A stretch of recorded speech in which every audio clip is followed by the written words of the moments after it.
First of all, Hadi, Zen, hello, how are you doing? My name is Andrew George. I'm a Wet'suwet'en from north central British Columbia. I am part of the Wet'suwet'en Nation. I belong to the Bear Clan. I'm also a hereditary wing chief of the Grizzly House, and my traditional name is Skaden, which means the wise man.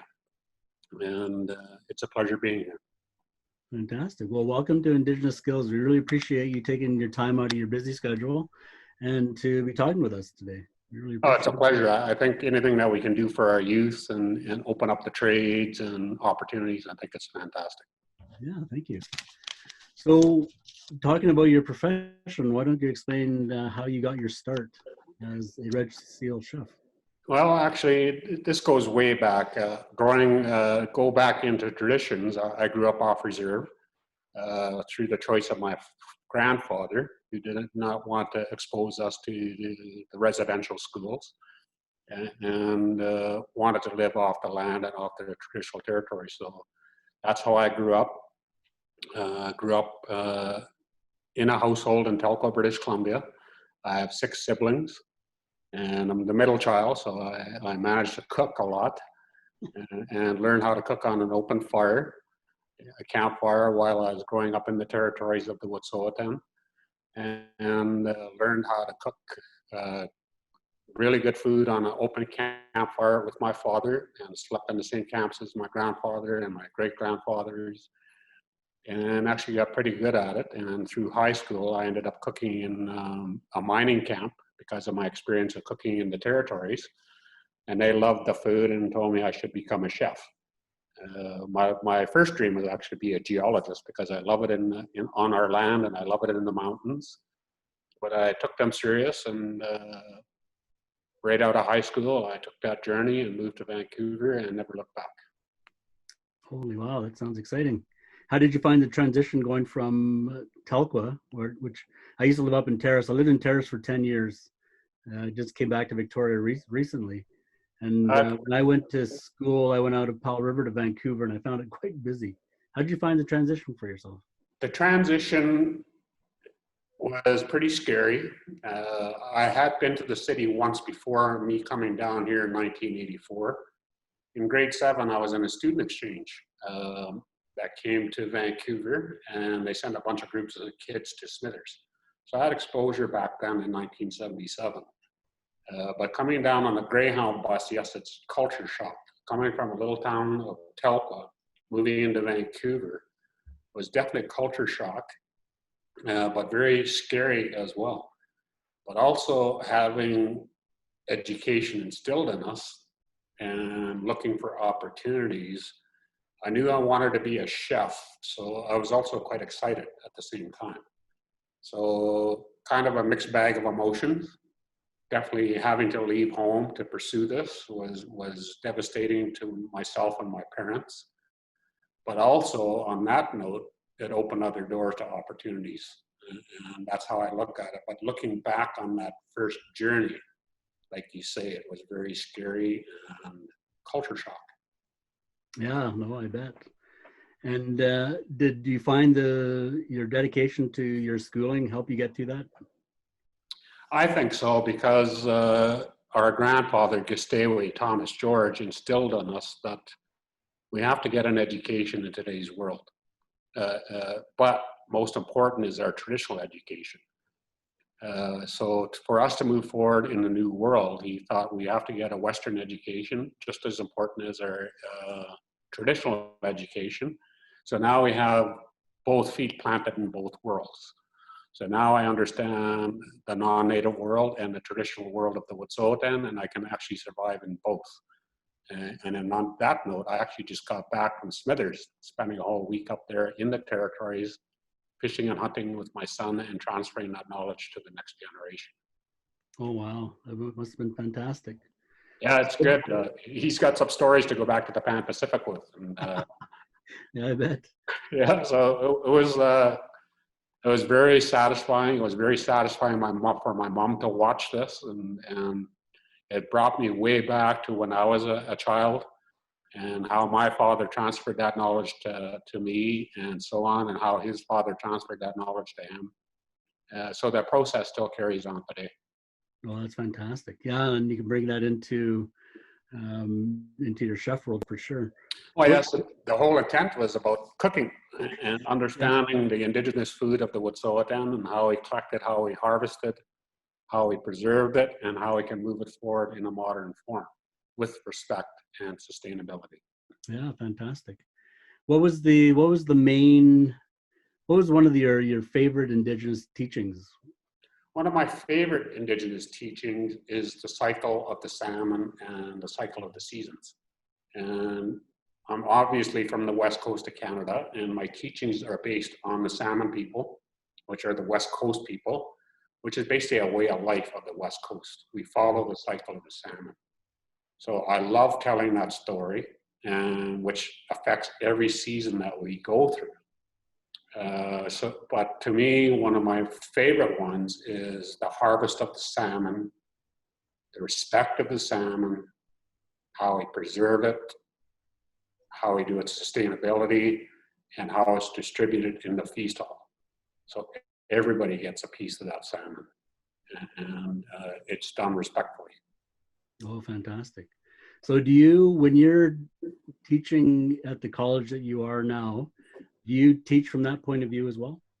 Oh yes, I try to bring in a very different point of view when I'm teaching professional cooking. Uh, I've been one of the very few Indigenous chefs in Canada to pursue this. So I definitely try to instill that in my students, that this is a very good road to go down to. What I like about what I teach, cooking, Indigenous cooking, is again a way of life. But it also not only instills a way of life, but it brings in a different way of cooking.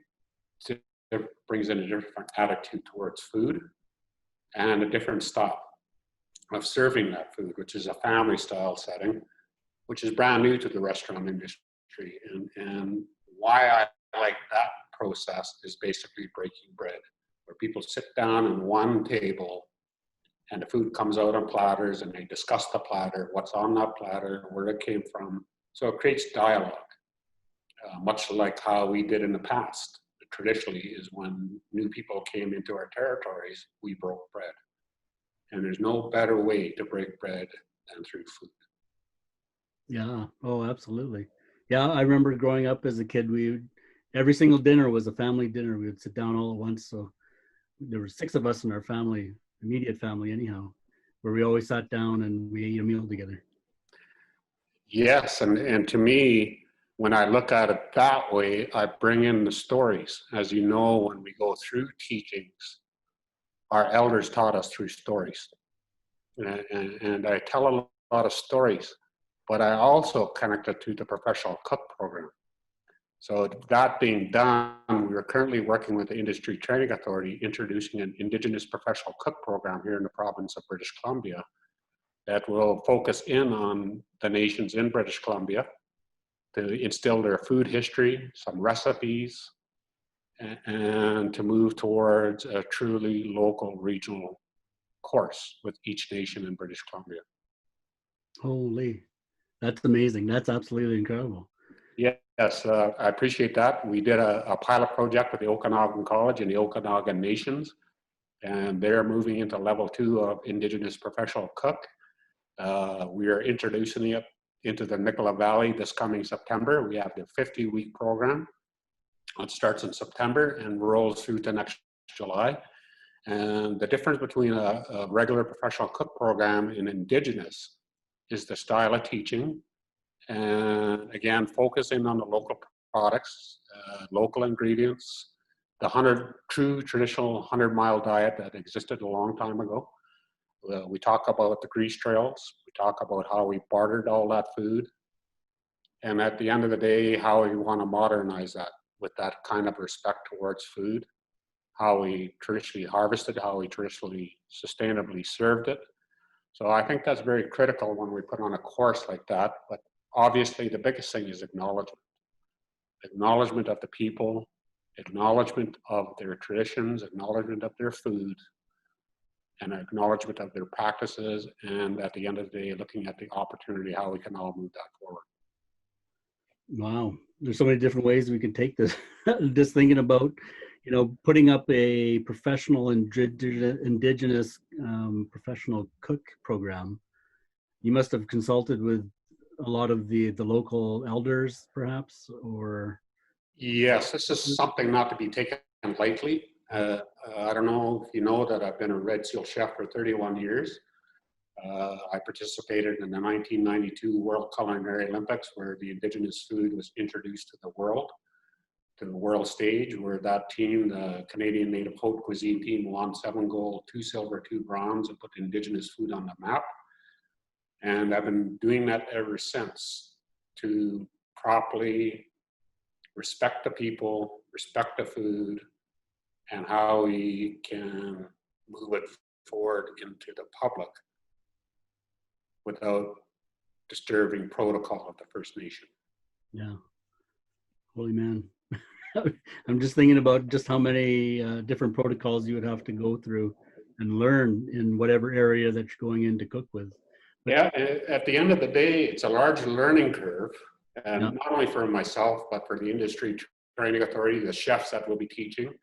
But they're also very excited. I'm very excited because you know what? It's a new way of teaching. It's a new opportunity. It's a new way to partner up with other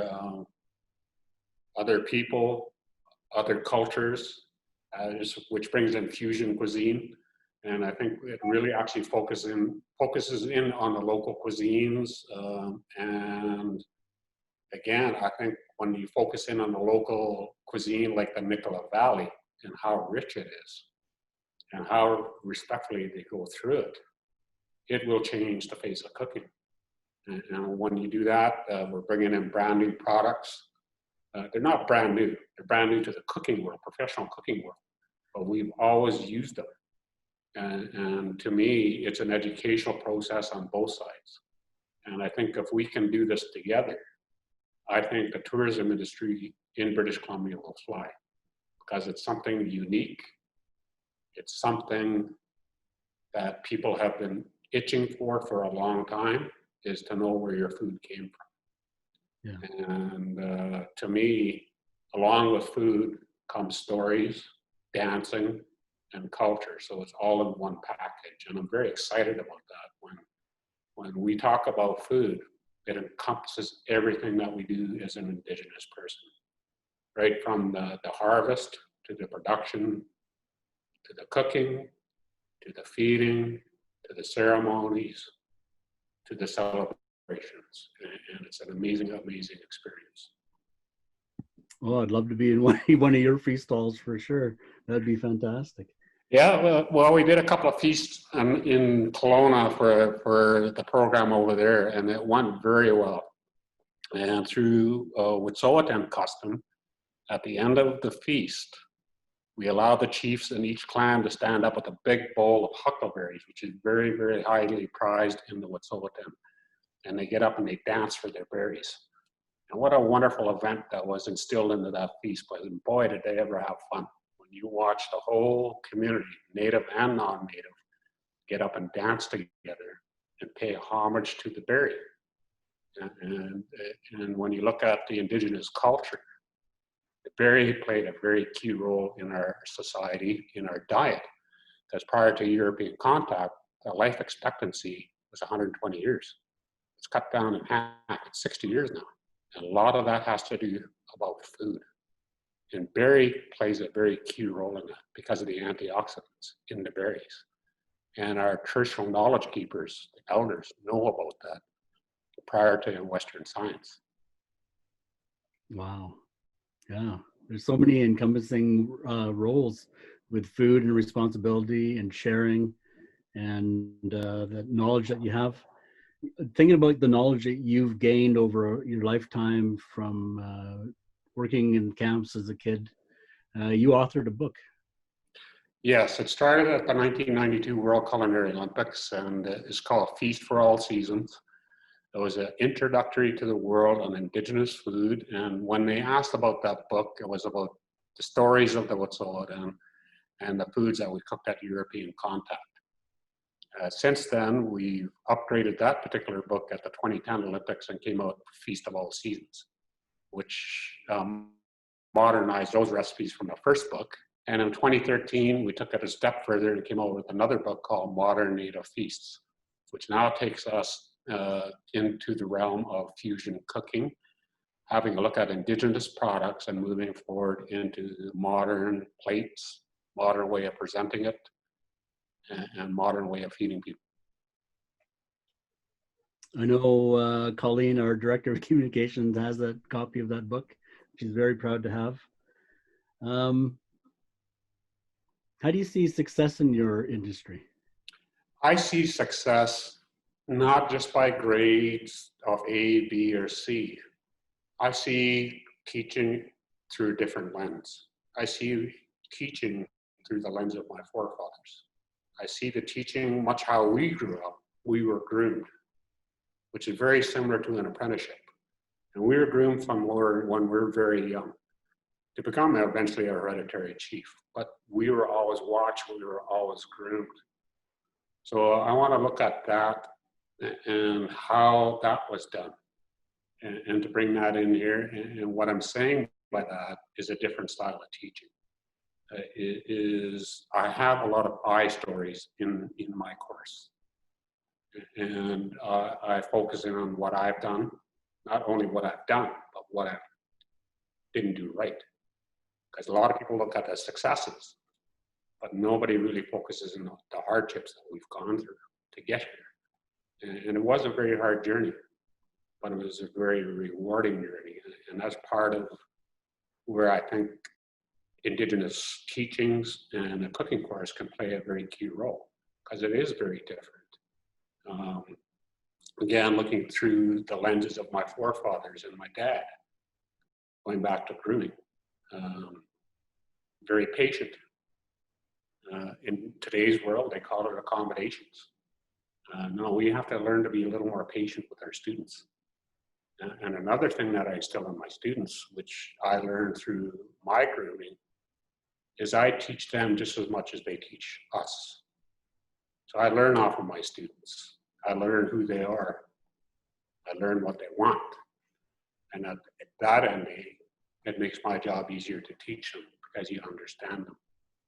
And I think not just teaching and cooking, teaching in general has to have a look at that, because how we teach is not very effective. It's just a memory game.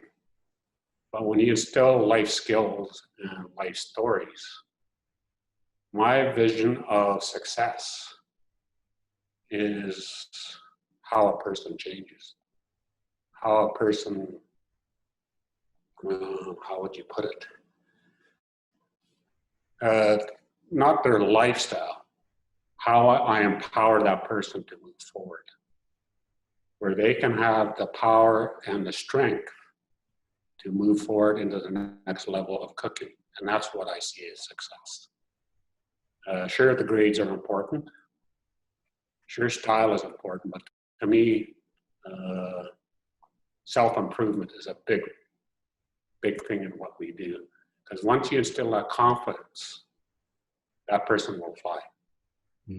So I think when we look at that, and again, when you look at cooking in the trades, sometimes we focus in too much on a red seal. Not everybody wants to be a red seal. If you look at the Indigenous world, they're very comfortable in their own territories. Some may only want a level 2 to have that ability to go work in a camp or work in a lodge or something like that. So we have to look at that and how we teach and how we promote the red seal. But that being said, the red seal is very important. But to me, more important to the red seal is that skilled workforce that makes that red seal look good. To me, that's where a lot of our people belong. And I think a lot of them will move towards a red seal once they get that. And I think overall, they have to realize the opportunity you get through a red seal. It's a life changer. Once you get a red seal, your confidence goes through the roof. And when you go through that avenue, there's no better way to promote your culture than through food. And that's what the red seal has done for me.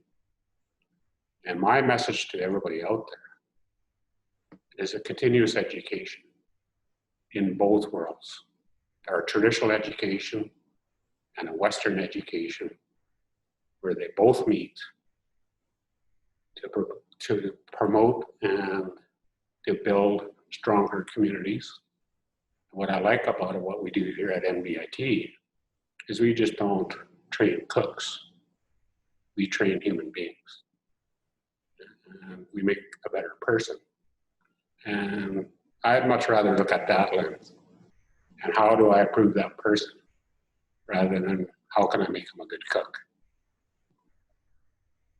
Holy, yeah, that's fantastic. That as a former teacher for an art program up in Terrace, was kind of one of my focuses as well, is to create a person that has confidence that they can go out into whatever world they want to get into, whether it's art, whether it's history, whether it's curatorship.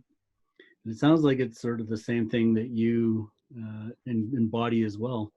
What kind of advice do you have for somebody who's really looking to create a better future for themselves through whatever vocation they have?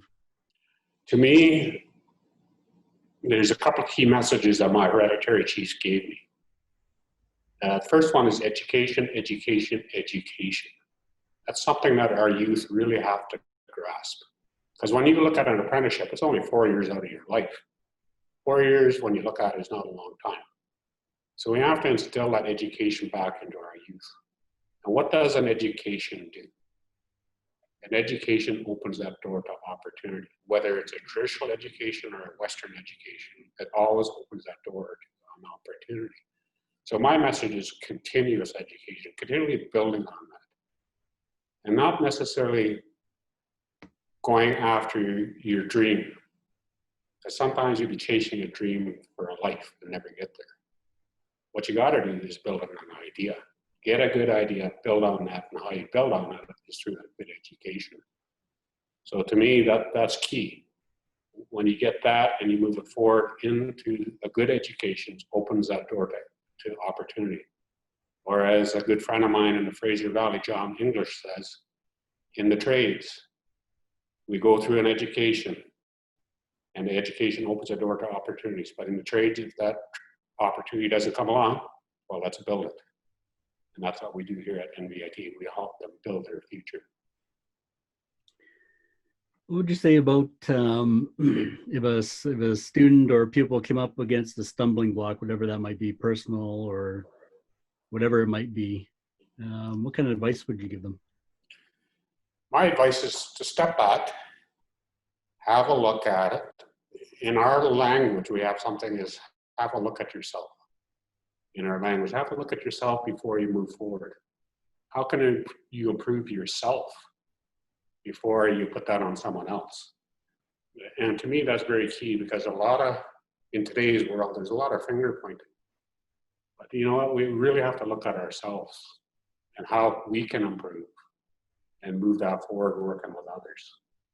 And to me, there's a key message in there. And that to me is to the youth. And again, it goes back to one of our hereditary chiefs, Bill Holland, the late Bill Holland, Namox, that gave me a message. And it was about power and strength, the two differences. The difference between power and strength. He asked me, what is the difference? He first talked to me about power. Power is corruption. People kill for power. People will do anything for power. But when you go to strength, you strengthen yourself. You strengthen yourself as a human being. And what I do is I strengthen them to get into a cooking course. But at the end of the day, it strengthens them. It strengthens their community. It strengthens their nation. And it strengthens the overall community through economics and opportunity. So if you look at those two words, it plays a very key role in what we're getting into. And I think that's a very good message. So those are my key messages to the youth out there, is never give up. I was always told I was never talented enough. I was always told to go home. But I always knew what I wanted, and stick to your guns. nobody knows your ability but yourself. And if you walk away, you may regret it. And I'm glad I've never ever walked away. I've lived a fabulous life. Cooking has been good to me. I've always promoted my culture through food. And if I was to do it all over again, I wouldn't change a thing. Not a thing. Wow. Oh, that's fantastic. It really is. It's inspiring to listen to somebody who was brought up traditionally and has made such a huge difference in the industry. I appreciate that, because I think we all have that.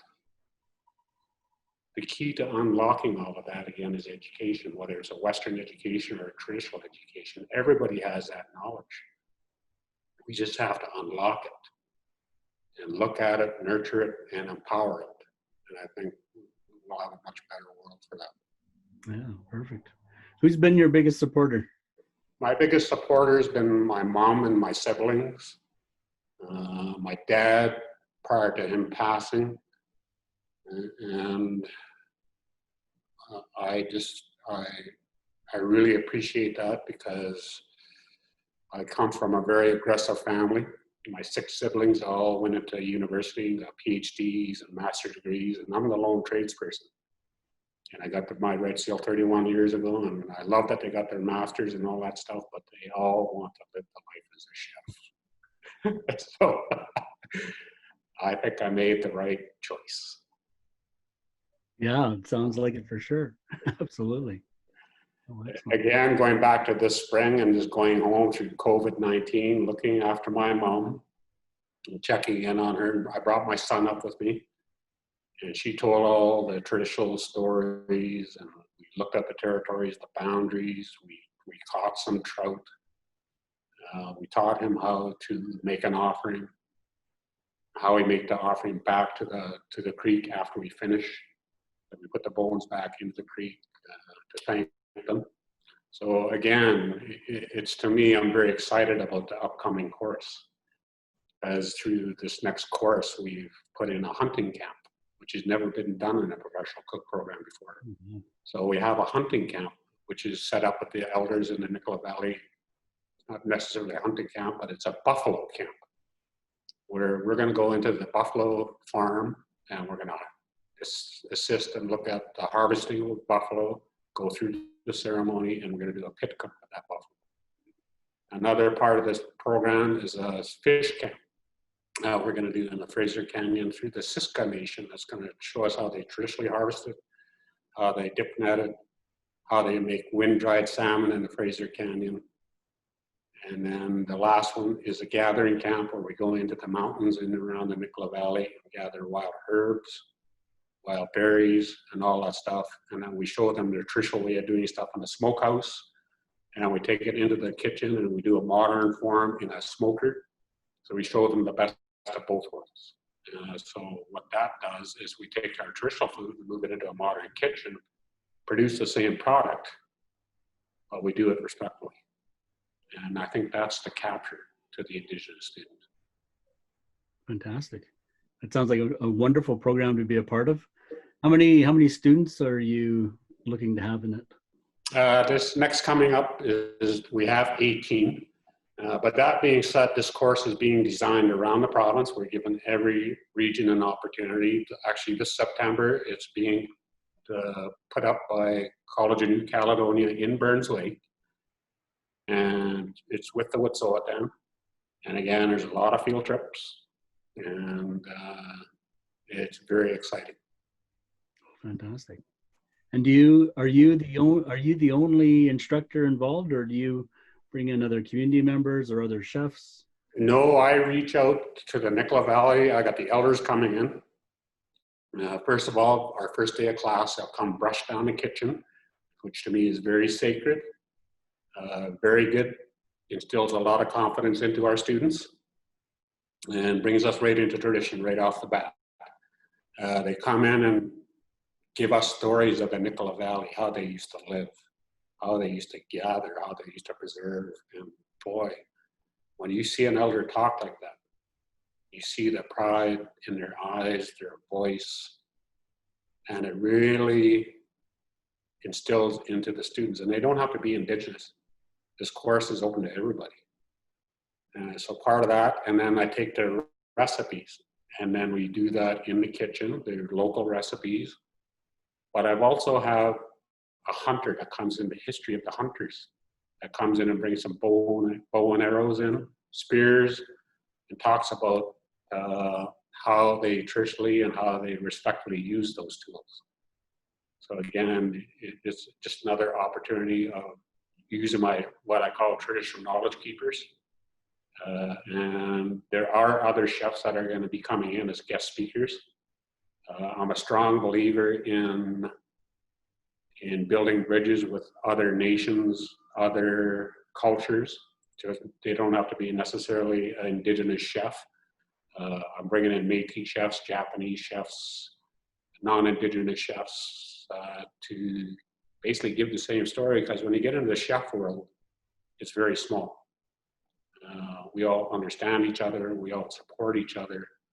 And the chef community has been very supportive of what I've been trying to achieve all along, as getting Indigenous food recognized around the world, trying to move forward and how we can better teach the Indigenous student. And I think we're finally getting there.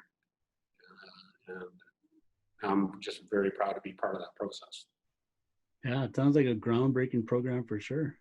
Yes, I think it is. And I think once we get through this COVID-19, which I know we will, is to work with the general world to continue this process, because I know once this program grows, it's going to change how cooking is taught, what ingredients we use. It's going to bring back the 100-mile diet.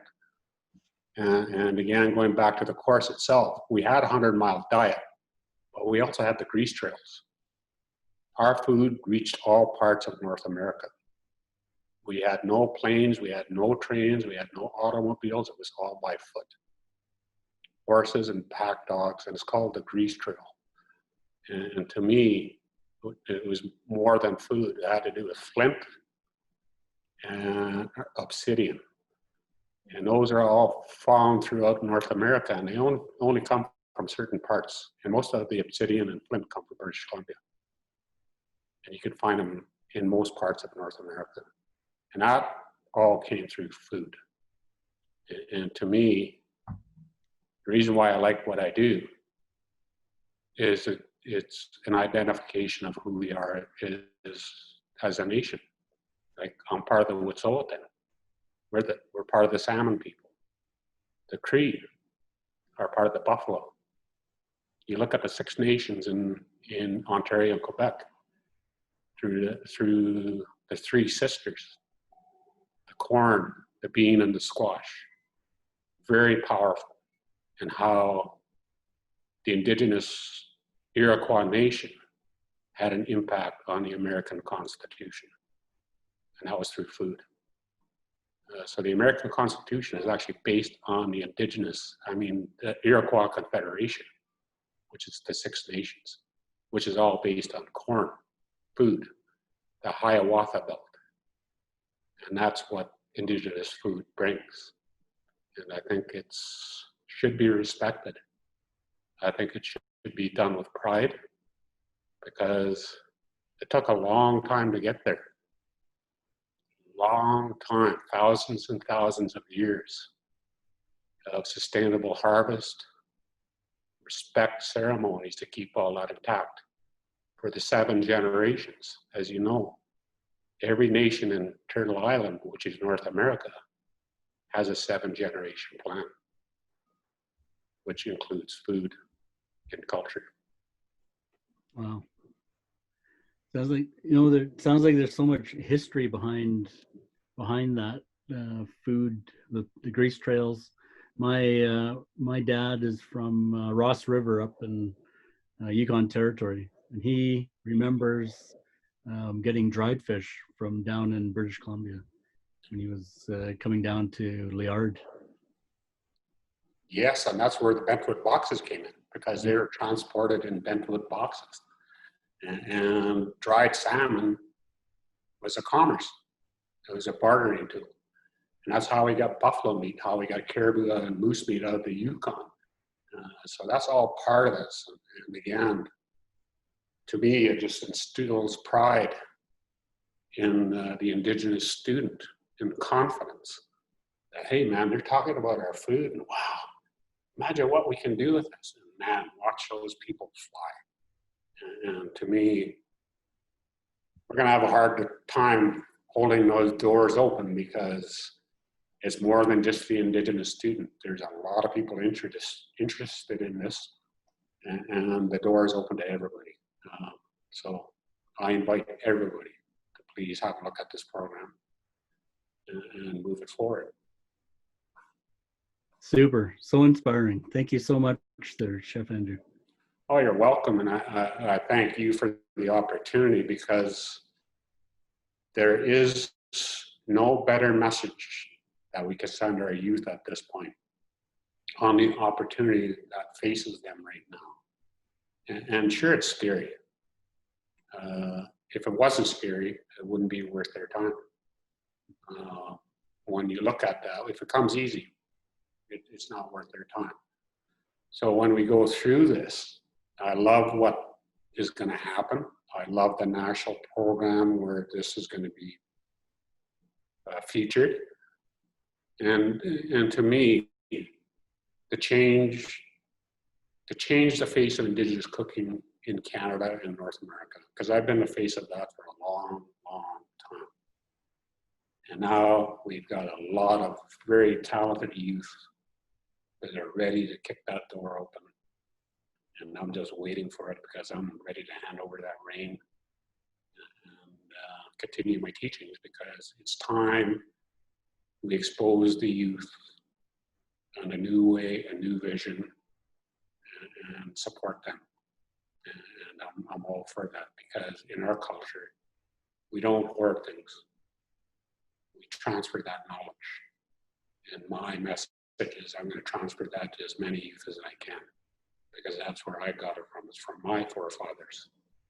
And they can take that information, move it forward, modernize it, and come up probably with a new dish. Come up with a brand new dish that no one's probably ever tried before. And that'll be with them for the rest of their life. But the biggest thing, to me, will impact their nations, them as a human being, and it's all good stuff. Excellent, thank you very much. Oh, you're welcome, and I really appreciate the time, the opportunity, and I really look forward to watching this grow. And yeah, I'm very excited.